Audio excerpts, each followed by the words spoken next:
নমস্কার। যুক্তি তর্ক সঙ্গে অর্কয় আপনাদের স্বাগত। আপনাদের সঙ্গে আমি অর্কপ্রভু সরকার। দেখুন, শিখ ফর জাস্টিসের ওই পান্নুন আমেরিকা এবং কানাডার দ্বৈত নাগরিক, তিনি হুমকি দিয়েছেন যে 1 নভেম্বর থেকে 19 নভেম্বর পর্যন্ত এয়ার ইন্ডিয়ার বিমানে যেন কেউ না ওঠেন। 2024-এর 31 অক্টোবর ইন্দিরা গান্ধীর মৃত্যুর 40 বছর পূর্তি হচ্ছে এবং তারপর রাজধানী দিল্লিতে যে শিখ বিরোধী দাঙ্গা হয়েছিল তার ক্ষত এখনো আমাদের মনে রয়েছে, ক্ষতে কিন্তু প্রলেপ পড়েনি। তাই সেই সময়টাই বেছে নিয়েছেন দেখুন এই সন্ত্রাসবাদী পান্নুন, যে 1 থেকে 19 নভেম্বর কেউ যেন এয়ার ইন্ডিয়ার ফ্লাইটে না ওঠেন। আপনাদের কনিষ্ক বিমান দুর্ঘটনার কথা মনে আছে? সেটাও প্রায় 40 বছর হতে চলল। বিভিন্ন বিমান সংস্থার বিমানে হুমকি ফোন, ভুয়ো ফোন যাচ্ছে, বোম আছে ইত্যাদি ইত্যাদি। তাই পান্নুনের এই হুমকিকে মোটেই সহজভাবে দেখছে না ভারত সরকার। 2, এই যে ইয়াহিয়া সিনওয়ার, যাকে খান ইউনুসের কসাই বলা হয়, ইসরায়েলের সেনাবাহিনী আইডিএফ দাবি করেছে তার স্ত্রী 27 লক্ষ টাকা দামের দামি ব্যাগ ব্যবহার করতেন।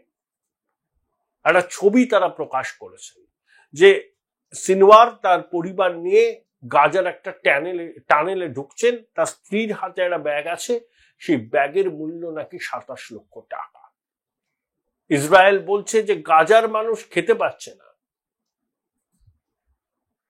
তারা অবর্ণনীয় কষ্টের মধ্যে আছে হামাসের জন্য। সেখানে হামাসের প্রধান তার স্ত্রীর হাতে 27 লক্ষ টাকা দামের ব্যাগ। আমি থাম্বনেলটা কি দিয়েছি, শয়তানের অক্ষ কি এবং এটা ভারতের জন্য কতটা বিপজ্জনক। এখন দেখুন, ইরান বলে অ্যাক্সিস অফ রেজিস্ট্যান্স, পশ্চিমী দুনিয়া বলে শয়তানের অক্ষ, অ্যাক্সিস অফ ইভিল। তাতে হামাস আছে, লেবাননের হিজবুল্লাহ আছে, ইয়েমেনের হুথি আছে। এরা হচ্ছে ইরানের ফ্রন্টাল অর্গানাইজেশন, ইরানের প্রক্সি। এদের সর্বতভাবে সাহায্য করে ইরানের রেভলিউশনারি গার্ড। দেখুন, ইরান তো শিয়া সম্প্রদায়ভুক্ত মানুষের বাস, মানে শিয়া কান্ট্রি। হুতি শিয়া সম্প্রদায়ভুক্ত মানুষ বেশি হুতি জঙ্গি গোষ্ঠীতে। কিন্তু হামাস কিন্তু একেবারেই সুন্নি ইসলামে বিশ্বাস করে এবং গাজাতে শিয়াদের উপর অত্যাচারের অভিযোগ আছে। কিন্তু ইসরায়েল এবং আমেরিকাকে বার্তা দেওয়ার জন্য শিয়া ইরান সুন্নি হামাসকে সমর্থন করে, হিজবুল্লাহ শিয়া। এখন প্রশ্ন হলো, এই যে শয়তানের অক্ষ যেটা পশ্চিমী দুনিয়া বলে, আবার ইরান বলে অ্যাক্সিস অফ রেজিস্ট্যান্স, ইরানের এদেরকে মদত দেওয়ার কারণ কি? দেখুন, ইরানের ইতিহাস সুপ্রাচীন পারস্য সভ্যতা। ইরান বলে আমাদের সুপ্রাচীন সভ্যতা, কিন্তু মুসলিম বিশ্বের নেতৃত্ব আমরা করতে পারি না, সেটা করে 1932 সালে গঠিত হওয়া সৌদি আরব। আবার সৌদি আরবে আমেরিকার সেনাবাহিনীর ঘাঁটি আছে, সৌদি আরব আমেরিকার সহযোগী। ইয়েমেনে শাসকদের পক্ষে সৌদি আরব আমেরিকা দাঁড়ায়, সিরিয়াতেও তারা একই কাজ করে।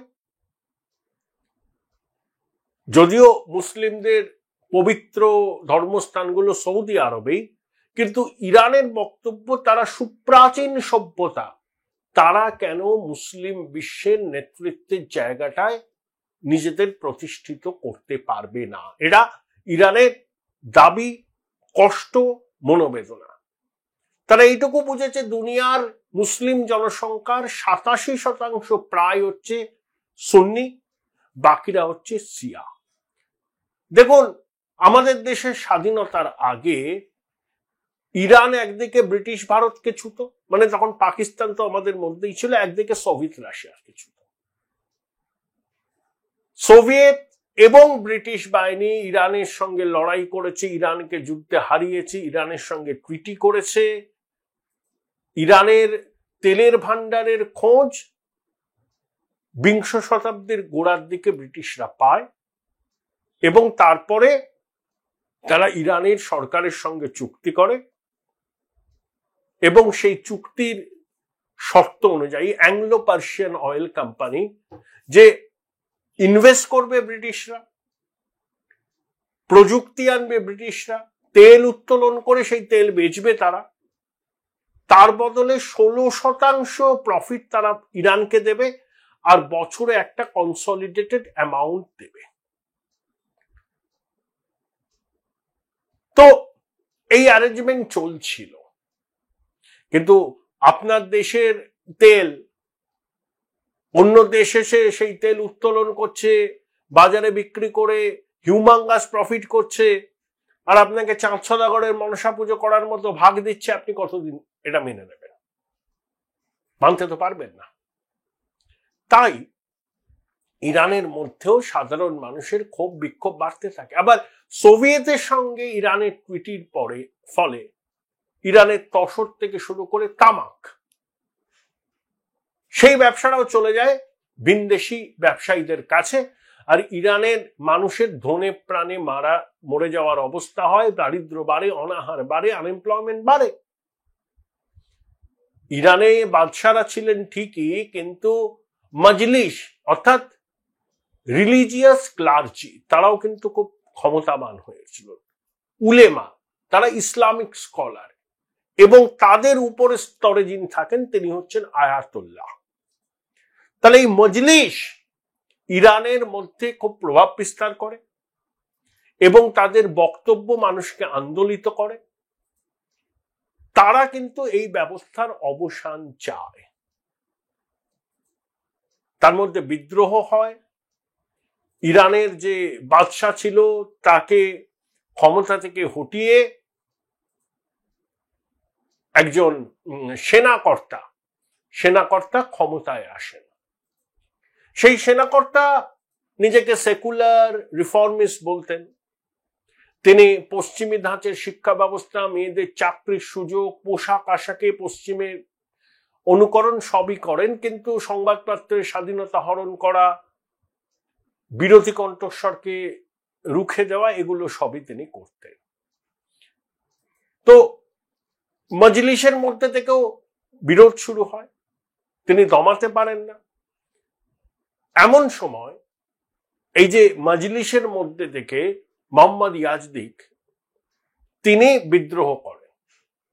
বিদ্রোহ করে পপুলার ম্যান্ডেট নিয়ে প্রধানমন্ত্রী হন এবং প্রধানমন্ত্রী হওয়ার পর ইরানের যে তৈল ক্ষেত্রগুলো সেগুলোকে রাষ্ট্রায়ত্তকরণ করে দেন। অর্থাৎ আর তৈল ক্ষেত্রগুলো চালাবার, সেখান থেকে তেল উত্তোলন করার ক্ষমতা ওই অ্যাংলো পার্সিয়ান অয়েল কোম্পানি, পরবর্তীকালে যার নাম হচ্ছে ব্রিটিশার পেট্রোলিয়াম, তাদের হাতে ছিল না। আমেরিকাও এর মধ্যে চলে আসে। সেটা একটা মজার ঘটনা। দেখুন, ইরানের শাসকরা দ্বিতীয় বিশ্বযুদ্ধে কোনো পক্ষ অবলম্বন করেননি। যেদিকে ক্ষমতা যাবে সেদিকে তারা ঝুঁকে পড়বেন। তাদের মনে হয়েছিল যে জার্মানি দ্বিতীয় বিশ্বযুদ্ধ জিতবে, সেই জন্য তারা জার্মানিকে ইনভাইট করে। জার্মানিকেও ইরান থেকে তেল উত্তোলনের বরাদ দেয়া হয়। সেটা কিন্তু ইন্দো আমেরিকান এবং রাশিয়া মানতে পারেনি, বিরোধ হয়। তখন মজলিসের আপরাইজিং হয়, ঠিক বিশ্বযুদ্ধের পরে। জার্মানরা পর্যদস্ত এবং ওই মোহাম্মদ মুজাহিদ প্রধানমন্ত্রী হন। তিনি যখনই রাষ্ট্রায়ত্তকরণ করে দিলেন তৈল ক্ষেত্রগুলোর, আমেরিকা সহ পশ্চিমী দুনিয়া ইরানের উপর স্যাংশন চাপিয়ে দিল। অর্থাৎ ইরান তেল উৎপন্ন করলেও বিদেশের বাজারে সেই তেল তারা বেচতে পারবে না। প্রভূত অর্থ সংকট। আমেরিকা $500 মিলিয়ন এড দিত প্রতি বছর, সেটা বন্ধ হয়ে গেল। এই সময় যেটা আমেরিকা করে, বিভিন্ন দেশে ক্ষমতার পালাবদল, যেটা বাংলাদেশে তারা করলো, ওই সময় ইরানেও তারা করেছিল। পাহলভি ডায়নাস্টির পতন, এই উন্মেষ হলো, একেবারে আমেরিকার হাতের পুতুল। যেহেতু আমেরিকার হাতের পুতুল, তাহলে আমেরিকার কথায় উঠতো, আমেরিকার কথায় বসতো। কিন্তু ওই উলেমা, এই মজলিস, ওই আয়াতুল্লাহরা, তাদের বক্তব্য ছিল, দেখুন পৃথিবীতে কোনো ভূখণ্ড, কোনো রাজা, কোনো সংসদ, কোনো নির্বাচিত জনপ্রতিনিধির শাসন করার অধিকার নেই। উপরওয়ালা নুমায়েন্দে, তারা নিজেদের তাই মনে করত, তারা ঈশ্বরের দূত, ঈশ্বরের বাণী। Join Indian Institute of Hotel Management now. Right choice, right decision. যেরকম সেই বাণী মোতাবেক তারা শাসন করবে, অর্থাৎ শরিয়া প্রচলন করবে। তাদের বক্তব্য কিন্তু ইরানের জনগণকে আন্দোলিত করেছে। তার কারণ আনএমপ্লয়মেন্ট, জিনিসপত্রের অগ্নিমূল্য এবং সার্বিকভাবে আইন শৃঙ্খলার অবনতি। মজলিসের কয়েকজন নেতাকে পাহলভি জেলবন্দি করেন, দেশান্তর করেন, কিন্তু তাতেও মজলিসের জনপ্রিয়তা ভাটা পড়েনি, বরং উত্তর বাড়ে। সেনাবাহিনী, পুলিশকেও মজলিসকে নিয়ন্ত্রণ করতে পাহলভি ব্যবহার করেছিলেন, তাতেও সুরাহা হয়নি। আয়াতুল্লাহকে পাঠিয়ে দেওয়া হয়েছিল ইরাকে, সেখানে তিনি আবার শিয়া নেতাদের সঙ্গে বৈঠক করলেন, সেখানেও তিনি স্পিচ দিতে শুরু করলেন, ওই একই স্পিচ। কোনো রাজতন্ত্র, কোনো গণতন্ত্র, কোনো মানুষ দেশ শাসন করতে পারে না, উপরওয়ালা নুমায়েন্দে হিসাবে তারাই দেশ শাসনের অধিকারী। এবং ইরানের জনগণ তারা কিন্তু বিষয়টাকে গ্রহণ করল।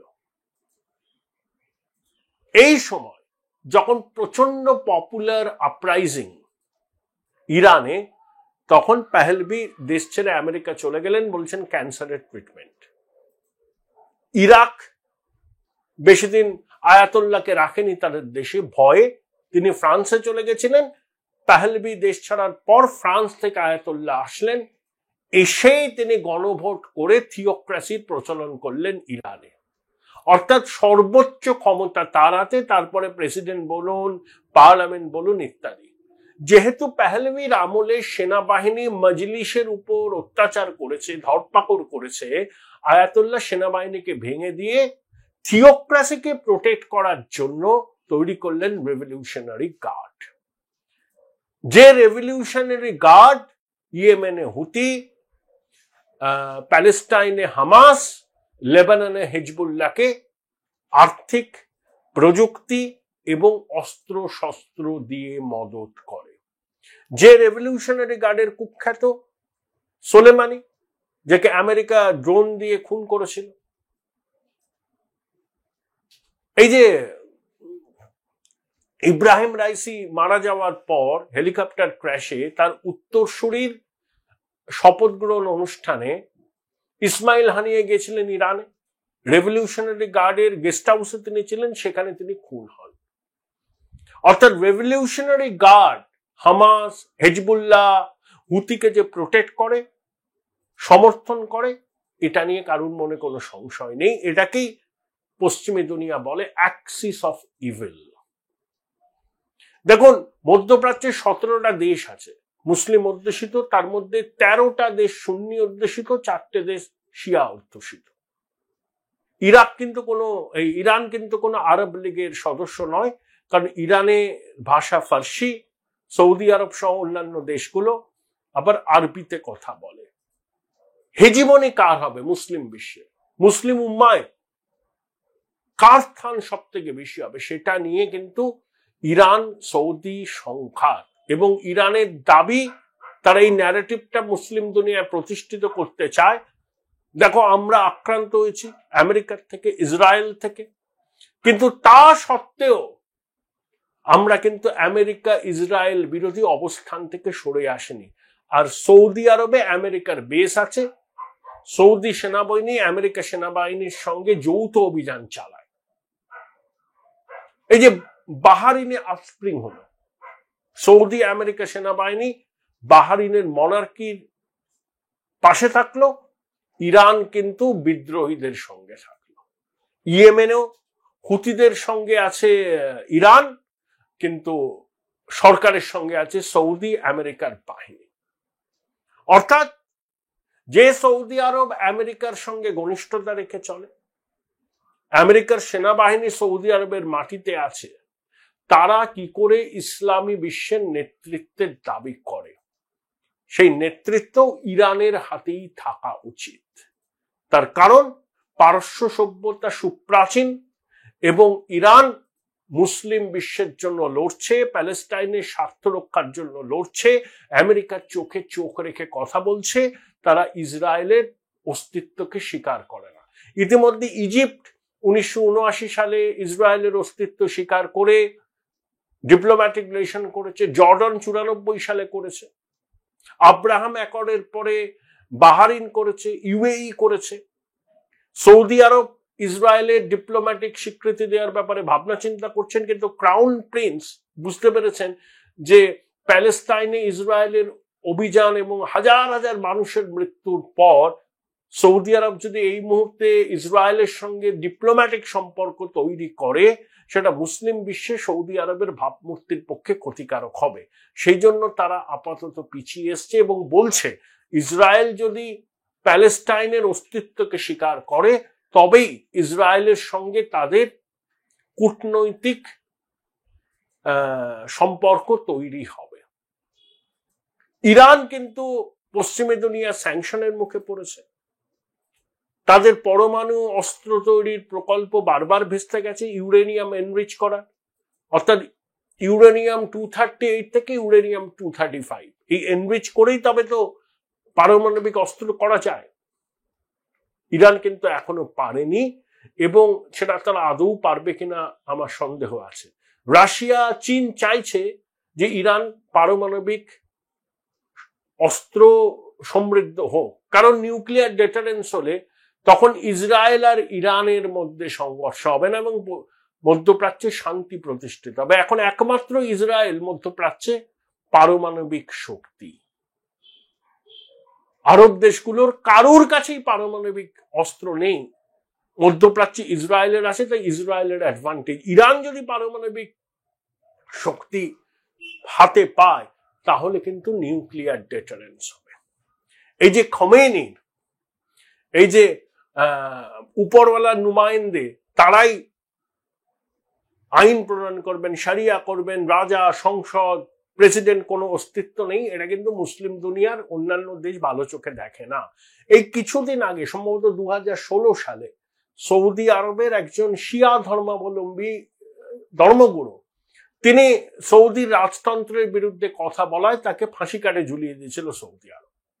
ইরাক ইরানের যুদ্ধ 8 বছর,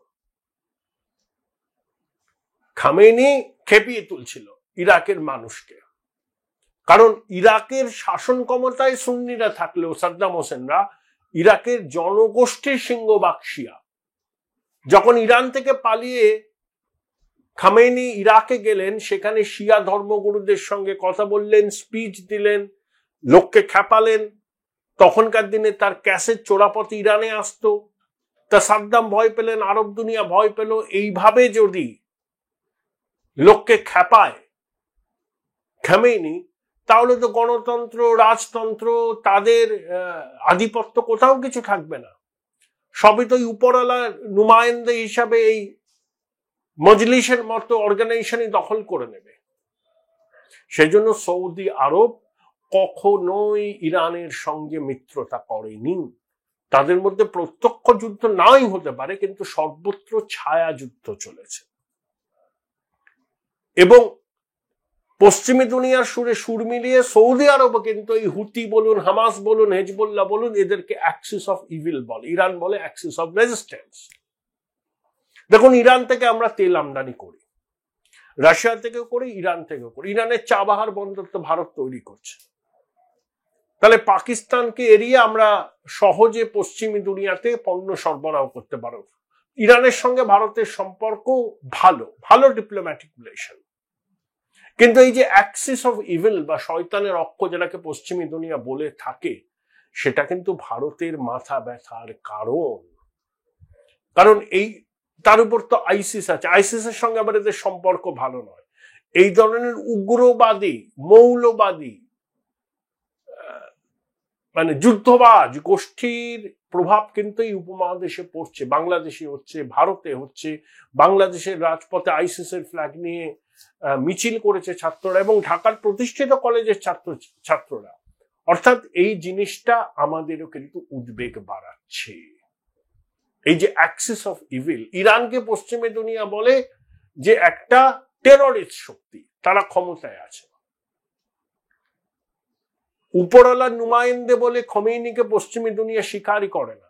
তারা বলে অশুভ শক্তি, সন্ত্রাসবাদী শক্তি, সমস্ত নিয়ম কানুনকে বৃদ্ধাঙ্গুষ্ঠ দেখে ইসলামিক রেভলিউশনের মাধ্যমে ৭৯-তে ক্ষমতা দখল করেছে। এরা মধ্যপ্রাচ্যে অশান্তি লাগাতে চায়। দেখুন, মধ্যপ্রাচ্যে অশান্তি হলে ভারতও ক্ষতিগ্রস্ত হবে, তেল আমদানির খরচ বেড়ে যাবে, বিদেশি মুদ্রার ভাড়ার কমতে পারে, জিনিসপত্রের অগ্নিমূল্য হবে, এবং জিওপলিটিক্যাল ডিস্টারবেন্স হলে আজকের দুনিয়ায় কোনো দেশই তার প্রভাব থেকে মুক্ত হতে পারে না। তাই এই শয়তানের অক্ষ, সেটাকে ভাঙার জন্য পশ্চিমী দুনিয়া কেন মরিয়া, সেটা আমরা বুঝতে পারি। হয়তো প্রত্যক্ষভাবে এই শয়তানের অক্ষের প্রভাব আমাদের উপর পড়ছে না, কিন্তু এই শয়তানের অক্ষ, তার বারবারন্ত, ইরানের তাকে সমর্থন, পশ্চিমী শক্তির তাকে নির্মূল করার প্রয়াসের মধ্যে দিয়ে যে অশান্তির আগুন জ্বলছে মধ্যপ্রাচ্যে, তার আঁচ আমরাও কিন্তু এড়াতে পারব